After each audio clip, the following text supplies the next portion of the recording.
వెళ్ళి శివ ప్రదక్షిణం చేసి మీరు ఏమీ చెప్పకండి. మీరు చెప్పగలిగినంతసేపు శివాలయం అరుగు మీద కూర్చుని శివ శివ శివ శివ శివ శివ ఇదొకటే. ఒక 42 రోజులు ఈ దరిద్రాన్ని మీ కష్టాలని అనుభవించి చూడండి అన్నారు. మీరు నమ్ముతారా? ఆ వ్యక్తి నా దగ్గరికి వచ్చి నా జీవితంలో ఆశించని రీతిలో నా జీవితానికి ఒక కొత్త మలుపు తిరిగిందండి, నేను వరంగల్ వెళ్ళిపోతున్నాను, నేను సెటిల్ అయిపోతున్నానని చెప్పాడు. ఆ వ్యక్తే నాకు ఈ మధ్యనే మళ్ళీ ఫోన్ చేసి, కోటేశ్వరారు ఇప్పుడు నేను ఎంత ఆనందంగా ఉన్నాను అనండి, ఒక్కసారి మీరు ఏమైనా వరంగల్ వస్తారేమిటండి ఉపన్యాసాలకి, మీ దర్శనానికి వద్దాం అనుకుంటున్నాను, నేను కూడా కాకినాడ అన్నాడు.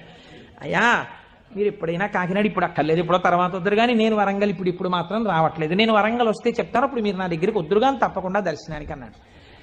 కళ్యాణి అందులో అంటారే ఏతి జీవంతిమానందో నరం వర్ష శతాదపి అంటుంది సుందరకాండ. 100 ఏళ్ళు బతికిన వాడు శుభాన్ని చూస్తాడు. అందుకే తొందరపడి ఏదో సమస్య ఉందని ఆత్మహత్యలు చేసేసుకుంటాం ఇలాంటి మాటలు